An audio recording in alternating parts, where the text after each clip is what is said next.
Bab 61, kesombongannya menyinggung perasaannya. Dia yakin bahwa dia tidak berpura-pura. Reaksi tanpa dosa seperti itu tidak bisa dipalsukan. Mu Yaze merenung. Bukankah gadis ini sudah tumbuh menjadi wanita setelah 6 tahun? Dia mengaku puas dengan itu. Setidaknya, kebaikannya hanya dia yang bisa menikmatinya. Bagaimanapun, dia tidak berbeda dengan pria lainnya. Kemurnian dan kepolosannya memberinya kenikmatan yang menyedihkan, namun kepribadiannya yang menggoda dan genit tadi malam juga membuatnya sangat senang.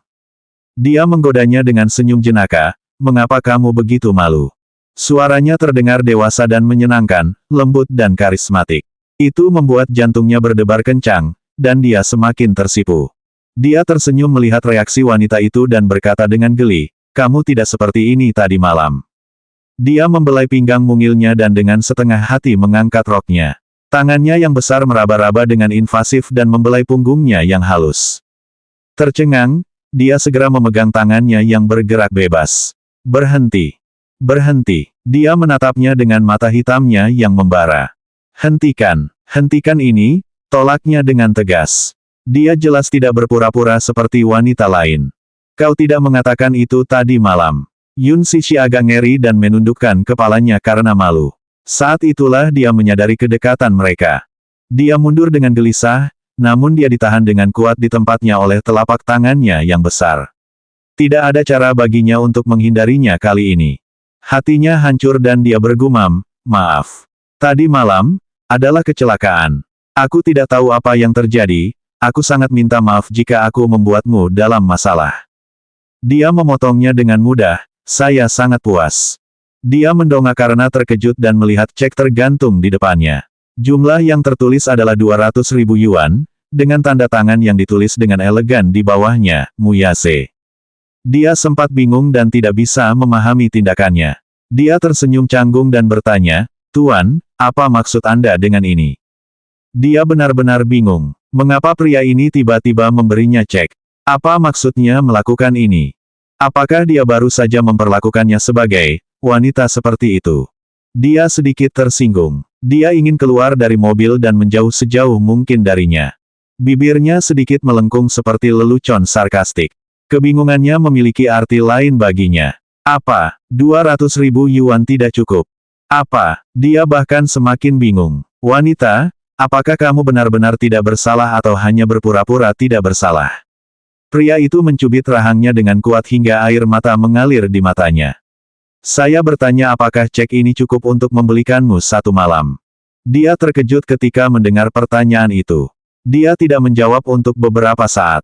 Dia menganggap diamnya dia sebagai ketidakpuasan terhadap bayaran rendah itu. Tidak cukup. Dia berhenti sejenak. Rahangnya yang bersudut mengeras dengan dingin sebelum membukanya untuk mengucapkan kata-kata yang menusuk harga dirinya seperti belati. "Berapa biaya untuk membelikanmu untuk satu malam? Villa? Bungalow? Mercedes-Benz? Beritahu aku apa yang kau inginkan, aku punya semuanya." Wajahnya menjadi gelap. Dia lalu berkata dengan dingin, "Tuan ini, Anda tampaknya salah." Bab 62/200 juta yuan. "Menurutmu aku ini apa, Tuan?" Yun Sishi marah sekali. "Apakah aku pelacur bagimu?" "Maaf, tapi aku bukan pelacur. Aku tidak menginginkan uangmu." Dia berjuang untuk melepaskan diri. Baginya, penolakannya hanya akting belaka. Wanita ini ingin membangkitkan hasratnya untuk menaklukkannya. Dia bilang dia tidak butuh uang, jadi mengapa dia ada di tempat kumuh itu tadi malam? Pria itu sebelumnya mengatakan dia telah membelinya seharga 200.000 yuan. Dia menawar 100 kali lipat, ini sudah merupakan bentuk penghormatannya terhadapnya. "Jika menurutmu harganya rendah, kau bisa memberikan harga yang lebih tinggi." "Aku setuju. Kau tidak perlu berbohong seperti itu padaku," katanya dengan dingin. "Aku tidak menginginkan apapun darimu. Sialan villa dan bungalowmu." Dia tertawa dingin sambil menahan tangisnya. "Aku tidak menginginkan apapun darimu. Simpan saja untuk dirimu sendiri. Jika kamu bukan pelacur, lalu mengapa kamu tidur di ranjang orang asing tadi malam?" Tanyanya dengan nada mengejek sebelum menambahkan dengan kejam, "Dia membayarmu 200.000 yuan, tapi aku cukup baik untuk menawarkanmu 2 juta yuan. Kalau bukan karena aku, kau pasti menghabiskan malam terakhirmu dengan laki-laki menjijikan itu." Dia wanita yang tidak bermoral dan suka berubah-ubah, wanita yang tidak bermoral namun bertingkah baik di hadapannya. Suatu tindakan kebaikan. Dia kehilangan kata-kata. Tadi malam, dia tidak dapat mengingat apa yang telah terjadi. Dia hanya dapat mengingat samar-samar bahwa seorang pria tampan sedang bersamanya. Merasakan sakit di bawah sana ketika dia terbangun, dia mengerti apa yang telah terjadi tadi malam. Namun, itu adalah kecelakaan. Bukan haknya untuk menginterogasi atau menghakiminya. Siapa dia baginya? Apakah dia tuannya? Dia adalah wanita yang rakus baginya. Dia tidak bisa menjatuhkan hukuman mati padanya hanya karena kecelakaan itu. Mungkin, dia adalah wanita yang kasar di matanya sejak awal. Apakah kamu berharap aku merasa bersyukur atas kebaikanmu? Matanya yang dulu indah dan jernih kini redup di wajah pucatnya yang mungil. Ternyata direktur ingin membeliku, katanya dengan dingin. Dia memeluk lehernya dengan lengannya dan berbisik ke telinganya, tentu saja. Ia menenangkan diri dan berkata, mengapa harus aku, direktur? Anda tampan, anggun, dan berwibawa. Para wanita berbondong-bondong mendatangi Anda, bukan? Wajahnya membeku. Ada sedikit ketegangan di bibirnya yang terkatup. Dia berkuasa dan berpengaruh di ibu kota. Tak sedikit wanita yang mengidamkannya. Tidak sulit baginya untuk mendapatkan wanita manapun. Namun, dia rewel. Tubuhnya hanya akan merespons wanita ini. Setiap kali dia mendekatinya, dia akan merasa sangat bergairah. Hasratnya padanya begitu kuat dan gila. Hal itu tidak pernah terjadi pada wanita lain. Saat dia sibuk dengan pikirannya, dia melanjutkan dengan dingin, direktur, saya sangat mahal. Apakah Anda mampu membayar saya? Dia tersenyum dan bertanya, berapa? 200 juta yuan. Itu adalah harga yang sangat mahal. Bab 63, apakah Anda bernilai 200 juta yuan? 200 juta yuan. Itu adalah harga yang sangat mahal. Mu Yaze tersenyum tipis. Desain Financial Group sangat kuat dan tak terkalahkan. Dia mampu berfoya-foya, tetapi pembeliannya harus sepadan dengan harganya, 200 juta yuan. Apakah kamu sepadan dengan itu? Kamu bertanya berapa yang aku inginkan dan bilang kamu sanggup, tapi kamu ragu saat aku meminta 200 juta yuan. Dia merobek cek itu di depan matanya. Wajahnya menjadi gelap. Dengan keberanian yang meluap, dia meraih dagunya yang dipahat, menatap wajahnya yang tampan dan arogan, dan mendengus. Pria itu pelit. Alih-alih membeli milik mereka sendiri, mereka malah menghabiskan uang untuk wanita lain. Direktur, tidakkah kau tahu bahwa cinta tidak bisa dibeli dengan uang? Berapa harga cintamu? Tanyanya ketus, apakah itu sepadan dengan 200 juta yuan? Dia benar-benar wanita yang menarik baginya. Dia melemparkan potongan cek yang robek ke wajahnya. Cinta sejati tak ternilai harganya, jawabnya. Berhenti sebentar, dia menunjuk dadanya dengan tegas. Jika kau benar-benar menginginkannya, maka gunakan ini sebagai gantinya. Dia tertegun sejenak. Dia memanfaatkan kesempatan ini untuk mendorongnya, membuka pintu mobil, dan melompat dari Bentley yang melaju kencang. Untungnya, Bentley yang diperpanjang itu dekat dengan lampu lalu lintas dan tidak melaju cepat. Dia bangkit dari jalan beraspal, memegang sikunya yang tergores, dan melaju tanpa menoleh ke belakang. Gaun putihnya menari tertiup angin, bagaikan kupu-kupu indah yang beterbangan. Bentley itu tiba-tiba berhenti. Sekretaris yang duduk di depan terkejut dengan tindakannya yang tiba-tiba. Di ibu kota, Mu Yaze bisa mendapatkan wanita manapun yang dia inginkan, seorang model cantik, seorang superstar, atau bahkan seorang sosialita terkenal. Namun, dia tidak tergerak oleh sembarang wanita. Seorang wanita akan sangat tersanjung jika dia meliriknya sekilas. Gosip apapun antara dia dan seorang bintang wanita di bawah naungan perusahaan hiburanmu akan menjadi berita utama di koran dan majalah gosip manapun. Sementara itu, gadis ini dengan berani lari darinya. Mengapa? Apa yang dipikirkannya? Dia dapat memiliki semua kekayaan yang diinginkannya selama sisa hidupnya. Apakah dia berpura-pura sulit didapat? Kelihatannya tidak begitu. Dia sangat berhati-hati saat bersamanya, seolah-olah dia akan melahapnya seperti binatang buas. Sekretaris itu tersenyum dan berkata, direkturmu, dia gadis yang keras kepala, bukan?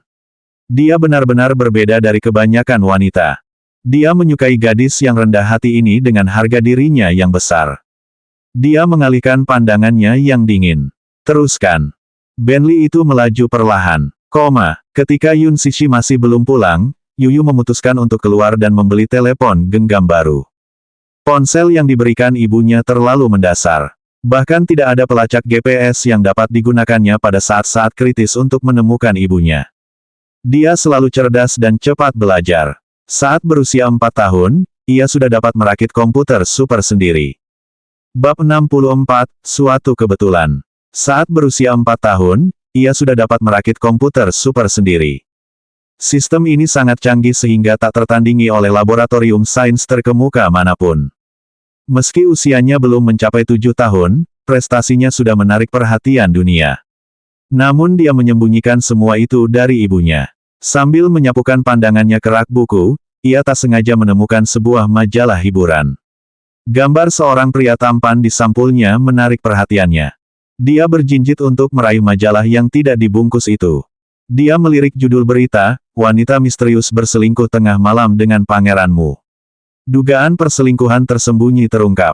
Sampulnya berupa foto diam-diam seorang pria tinggi dan tampan serta seorang gadis langsing di dekat pintu masuk hotel. Wanita misterius ini tak lain adalah bintang yang tengah naik daun, Lu Yuxi. Ia menjadi terkenal karena gosip antara dirinya dan Raja Surgawi, Gu Xingzi. Ini adalah berita yang menggemparkan dan muncul di halaman depan 3 tabloid besar. Berkat ketenarannya, ia menandatangani kontrak dengan Global Entertainment dan tampil dalam sebuah film perusahaan tersebut. Ia menjadi terkenal dalam semalam karena peran utamanya dan dijuluki sebagai Dewi Global. Banyak yang berspekulasi bahwa Global Entertainment bersedia mengontraknya karena dia memiliki hubungan yang tidak biasa dengan pemegang saham terbesar perusahaan yang tidak lain adalah Muyase. Beruntungnya, tabloid tersebut berhasil mendapatkan foto Muyase ini. Dikenal karena sifatnya yang suka menghindar dan tidak suka menjadi pusat perhatian, gosip tentangnya sangat jarang.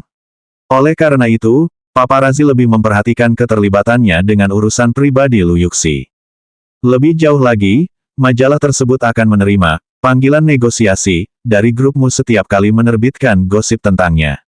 Namun, perhatian Yuyu tidak tertuju pada berita ini, melainkan pada pria dalam foto tersebut. Setiap sudut wajahnya sangat mirip dengannya. Mereka tampak berasal dari cetakan yang sama. Yuyu terbelalak karena tak percaya. Tanpa sadar ia mengulurkan tangan untuk menyentuh wajahnya sambil menatap ragu ke sampul majalah itu. Matanya cekung, hidung mancung, dan bibirnya tipis. Mereka tampak sangat mirip. Dia adalah salinan karbon dari pria ini. Yuyu membeli majalah itu dan meninggalkan toko buku. Saat ia berjalan menyusuri jalan, tenggelam dalam pikirannya, sebuah Bentley besar melaju kencang. Seorang lelaki tua, yang duduk di kursi belakang sambil memegang tongkat jalan, memasang wajah serius. Ia melirik sekilas keluar jendela mobil dan melihat wajah yang dikenalnya. "Hentikan mobilnya," bentaknya. Sopir yang terkejut itu menghentikan mobil Bentley itu dengan keras. "Grandmaster, ada apa?" Orang tua itu duduk tak bergerak sambil memandang keluar jendela mobil seperti seekor elang. Dia melihat anak laki-laki itu berjalan melewati mobilnya. Profil tampan anak laki-laki itu dan sikapnya yang muram namun anggun, terutama lekuk bibirnya yang anggun dan aura anggun yang terpancar darinya, persis seperti Muyase. Bab 65, Berbeda dari anak normal. Dia melihat anak laki-laki itu berjalan melewati mobilnya. Profil tampan anak laki-laki itu dan sikapnya yang muram namun anggun, terutama lekuk bibirnya yang anggun dan aura anggun yang terpancar darinya, persis seperti Muyase. Dia bahkan merupakan salinan persis dari Yi Chen kecil, seolah-olah keduanya dibentuk dari cetakan yang sama.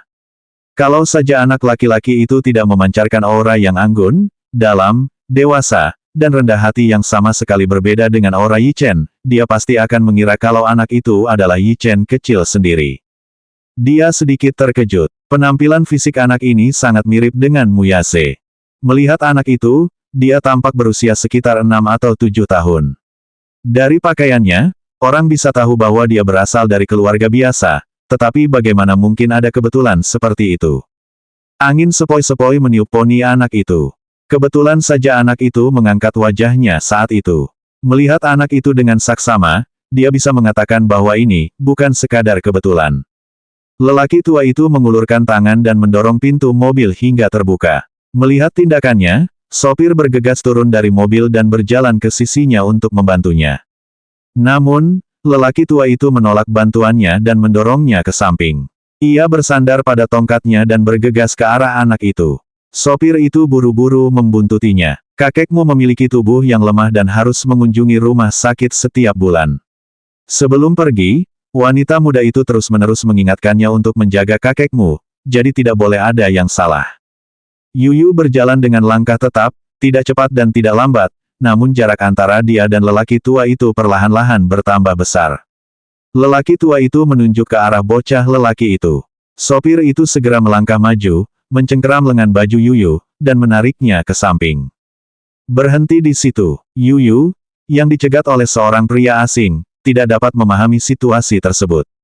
Meskipun ia dipaksa berhenti berjalan, didikan yang baik membuatnya membalas kekasaran ini dengan senyuman yang elegan. "Tuan, ada apa?" Sebuah suara tua datang dari belakang. "Anakku, berbaliklah dan biarkan aku melihatmu."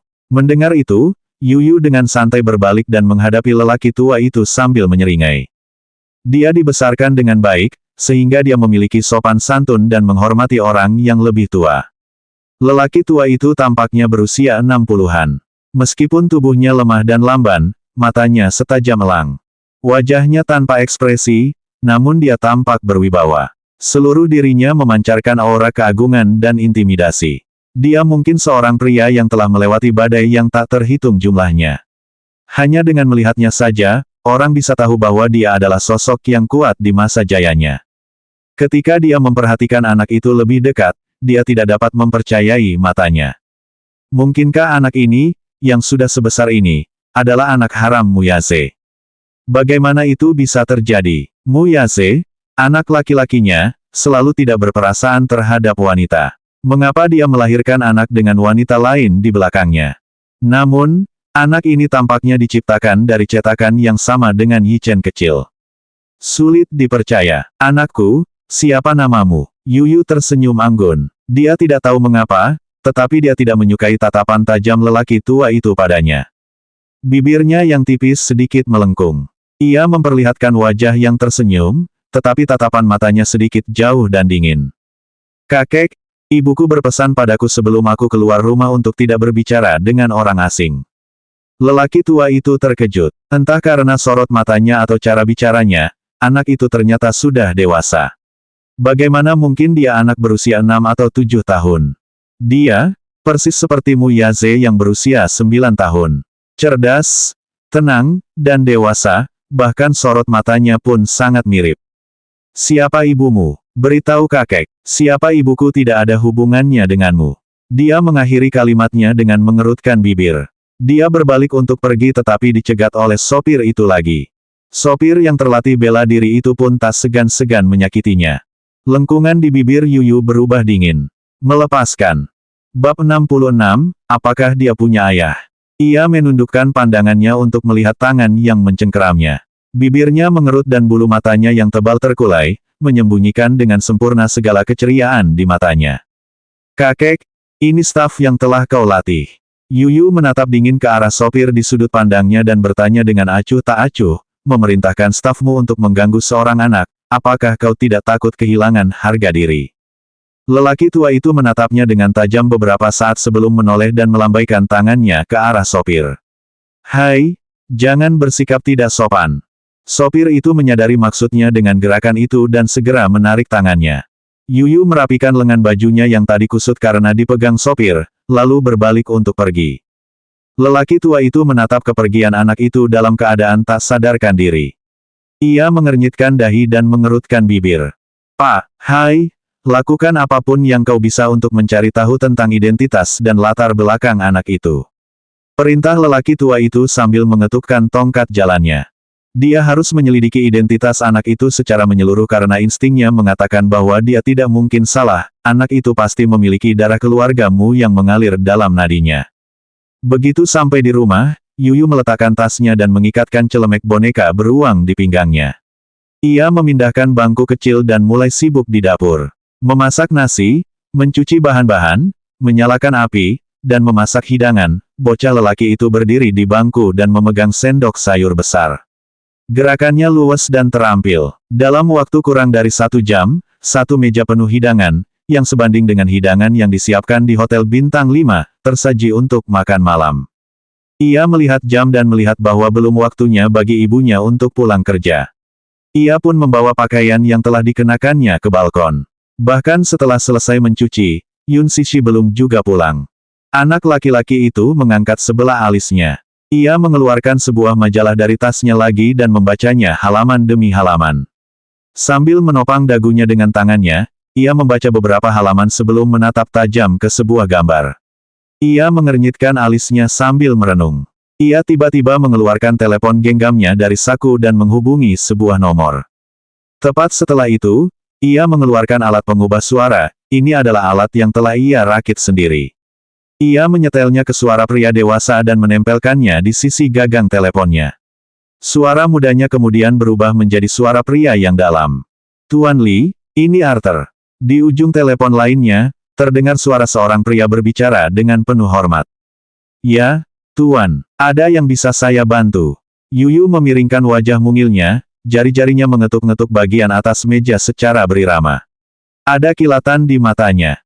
"Bantu saya memeriksa latar belakang seseorang. Saya ingin tahu semua hal yang perlu diketahui tentangnya, termasuk setiap gerakannya." "Baik, Tuan. Silakan lanjutkan." Pandangan Yuyu kembali tertuju pada gambar di majalah itu. Jari-jarinya yang indah perlahan membelai sisi wajah tampan di gambar itu. Ia lalu menyeringai. "CEO Grup Keuangan Diseng, Muyase. Roger Tat. Semuanya harus jelas dan terperinci. Kumpulkan informasi tersebut ke dalam sebuah dokumen dan kirimkan melalui email kepada saya." "Baiklah." Yun Tianyu mengakhiri panggilannya dan berpikir keras. Dia tidak pernah percaya bahwa akan ada 2 daun yang identik di dunia. Ia pun tak pernah percaya bahwa ada laki-laki di dunia ini yang memiliki ciri-ciri wajah persis seperti dirinya, tapi tidak ada hubungan dengan dirinya. Oleh karena itu, dia sangat curiga terhadap hubungannya dengan pria tersebut. Dia pernah bertanya kepada ibunya tentang ayahnya ketika dia masih kecil, tetapi Yun Sishi yang memperlakukannya seperti anak kecil tidak pernah mengatakan yang sebenarnya. Dia hanya mengatakan bahwa ayahnya adalah seorang perwira di Angkatan Darat. Dia bertugas di garis depan, tetapi tidak ada kabar tentangnya lagi. Sebenarnya, ini bukan pertama kalinya dia curiga bahwa ayahnya memiliki identitas lain. Namun, ia tidak begitu peduli dengan identitas ayahnya. Memiliki ibunya sudah cukup baginya. Ayah dan yang lainnya tidak penting. Hidupnya tidak akan berubah dengan atau tanpa pria itu, bukan. Meski dia tidak peduli, bukan berarti dia tidak penasaran. Bab 67, tidak seorang pun dapat merebut putranya. Namun, meski dia tidak peduli, bukan berarti dia tidak penasaran. Anak itu selalu berfantasi tentang ayahnya, dan dia memandangnya dengan rasa takut dan hormat. Ia, seperti semua anak-anak, ingin memiliki keluarga bahagia dengan ayah yang penuh kasih sayang dan ibu yang menyayanginya. Namun, sejauh ingatannya, hanya ada ibunya seorang. Tidak ada laki-laki di rumah mereka yang bisa melindunginya. Ia sungguh iri saat melihat adegan bahagia seorang ayah dan anak yang tengah bermain dengan mobil kendali jarak jauh di taman hari itu. Namun, semakin ia menginginkan figur ayah, semakin hal itu tidak mungkin tercapai. Kasih sayang seorang ayah akhirnya berubah menjadi kebencian. Sekarang, ia tidak lagi mendambakan kasih sayang seorang ayah. Dia memiliki ibunya dan itu sudah cukup. Dia tidak membutuhkan seorang ayah lagi. Sekarang dia memiliki segalanya. Tidak seorang pun tahu bahwa, di usianya yang baru 6 tahun, dia adalah pemegang saham terbesar di Lezi Holdings. Lezi Holdings merupakan produsen dan distributor mainan dan rekreasi terbesar di dunia. Perusahaan ini memiliki kantor di Amerika Utara, Eropa, dan Asia. Banyak anak-anak yang ingin memiliki mainan dari perusahaan ini. Dia, yang merupakan bagian dari Dewan Direksi, memegang 60% saham perusahaan. Selain itu, ia adalah kepala desainer mainan Lezi Holdings. Semua mainan yang ia ciptakan sejauh ini populer di kalangan anak-anak di seluruh dunia. Sementara anak-anak lain bermain dengan mainan mereka, dia sudah menghasilkan jutaan. Namun, ibunya tidak tahu tentang hal ini. Ia belum menemukan kesempatan untuk menceritakannya kepada ibunya. Saat dia merenungkan hal ini, bel pintu berbunyi dan kemudian, seolah-olah ada sesuatu yang berat telah mendarat di pintu, terdengar bunyi dentuman keras. Dia bisa mendengar suara lemah ibunya memanggil, Yuyu. Dalam sekejap, tatapan Yuyu yang penuh pertimbangan dan perhitungan berubah menjadi senyum manis dan polos yang biasa ditunjukkan ibunya. Ia bergegas menghampiri, membuka pintu, dan melompat ke pelukan ibunya. Ibu, ibu sudah kembali. Berat rasanya tidak melihat ibu. Yuyu mengangkat kepalanya dari pelukannya dan menatap wajah lelahnya yang masih tersenyum. Yuyu, ibu sudah kembali. Yun Sishi menyeret tubuhnya yang lelah keluar dari pintu dan mendengar suara mesin cuci yang berputar di latar belakang. Ia diliputi oleh kebahagiaan keluarga dan itu menjernihkan pikirannya yang buruk. Dia sangat beruntung memiliki Yuyu dalam hidupnya. Dia adalah anak yang penurut dan penyayang. Dia terharu hingga menitikkan air mata dan, tanpa mengganti sandal dalam rumahnya, memeluk Yuyu erat-erat. Dia menyegarkannya. Putranya lebih perhatian dan peduli dibandingkan putri orang lain. Ia teringat ayah Yuyu dan bertanya-tanya bagaimana mereka bisa begitu berbeda. Putranya begitu sensitif dan menggemaskan, sementara ayahnya begitu acuh tak acuh dan tidak peduli. Karakter dan perilaku mereka tidak memiliki kesamaan sama sekali. Saat dia mengamati wajah Yuyu, dia melihat versi besar putranya, yaitu Muyaze, dan dia pun bergidik. Pikiran tentang pria itu yang akan membawa Yuyu pergi membuatnya takut, dan dia memeluk Yuyu lebih erat. Dia tidak bisa membayangkan hidup tanpa putranya. Bab 68, Siapa Ayahnya? Yuyu bisa merasakan bahwa ibunya sangat emosional dan dengan khawatir bertanya, Bu, ada apa? Tidak apa-apa, jangan khawatir, Yuyu. Ibu akan melindungimu. Tidak ada yang bisa merebutmu dariku. Dia tertegun sejenak dan tampak penasaran, namun dia segera menenangkan diri dan memberinya senyuman yang meyakinkan. Apa maksudmu, Ibu? Tentu saja, Ibu akan selalu menjadi kesayanganmu. Dia sangat tersentuh dan puas. Dia mengecup pipi kecil putranya 2 kali dengan penuh semangat dan berkata, Sayang, Ibu sangat mencintaimu. Ibu bodoh, cepat masuk. Saat angin dingin bertiup dari jendela, dia melihat hidungnya memerah. Dia menatapnya sekilas sambil menyiapkan sandal untuknya. Dia memasuki apartemen dan melemparkan tasnya ke sofa. Dia melihat majalah di meja kopi yang menampilkan wajah tampan Muyaze yang dingin di sampulnya dan wajahnya menjadi pucat. Yuyu, apa itu di atas meja? Itu majalah yang baru saja kubeli dari toko buku, jawabnya. Sambil mengambilnya dari meja, ia dengan santai memasukkannya ke dalam tas sekolahnya. Dia menghela napas lega. Yuyu, jangan beli majalah jenis itu lain kali. Dunia orang dewasa memang kacau. Dia tanpa sengaja tertawa mengejek.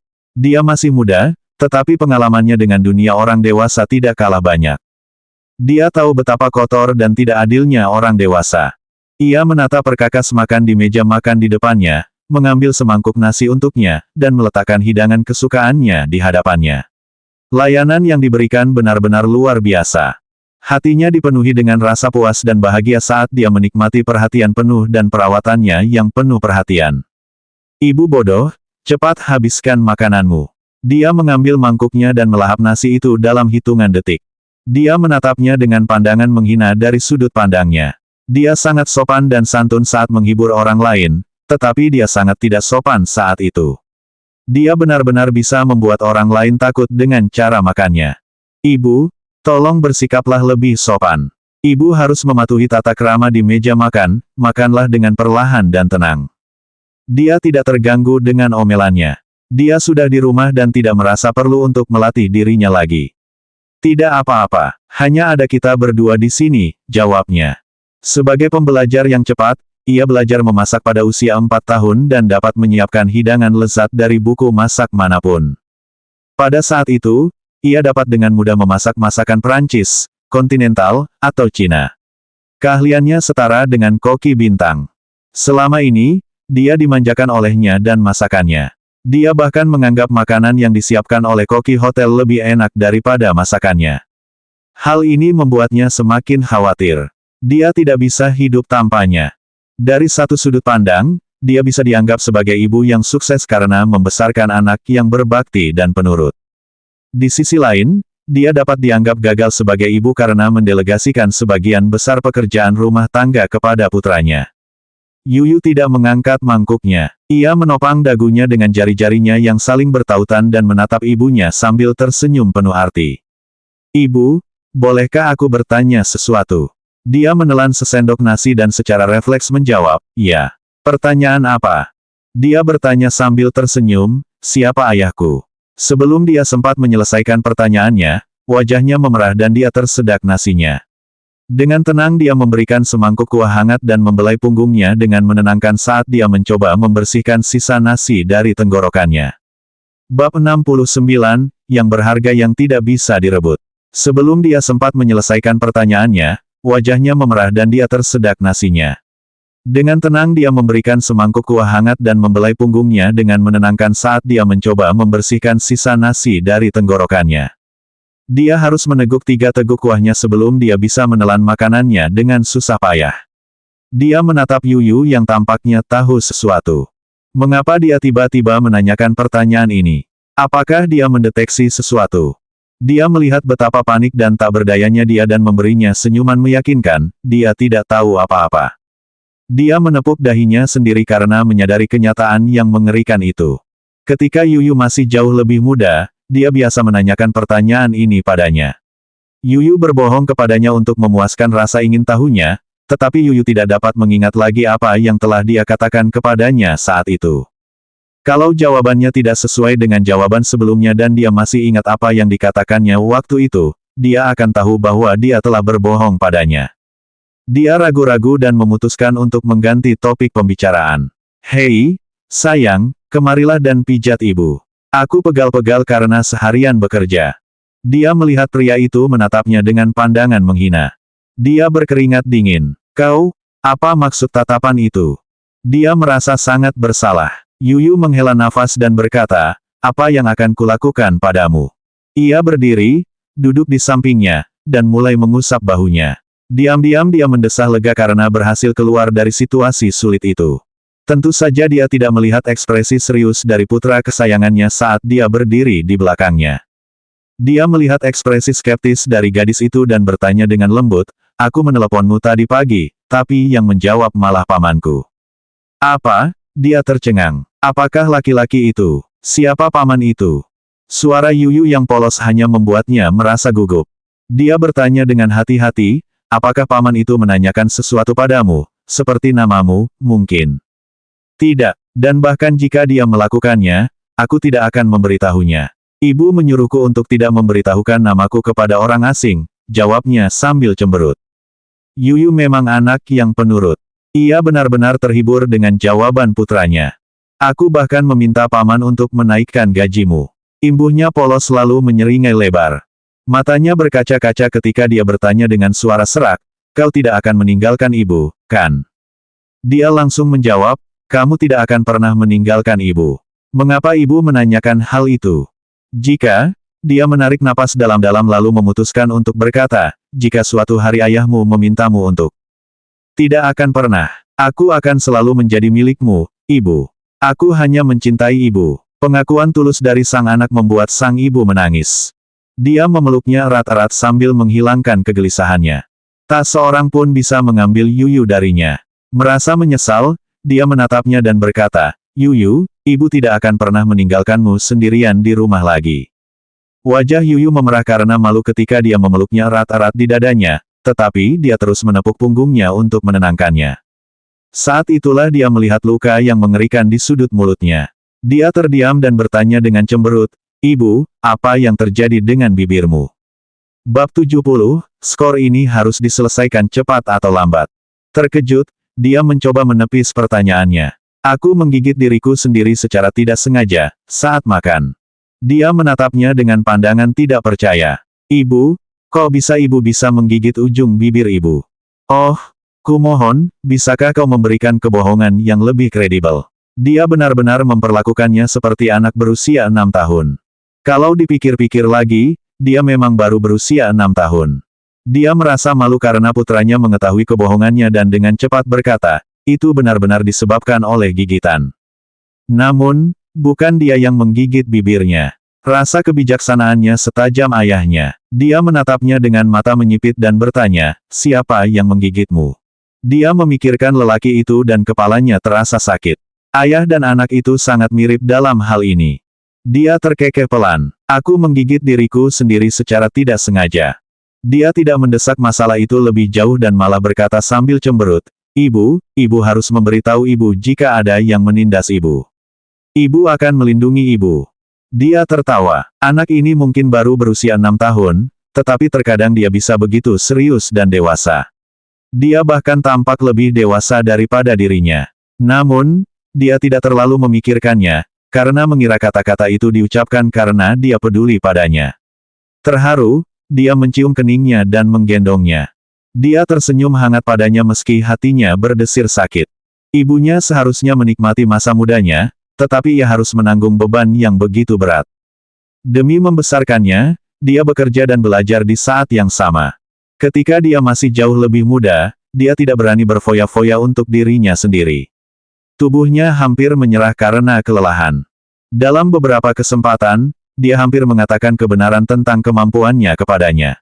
Dia memiliki kemampuan untuk mengurus keluarga ini dan melindunginya.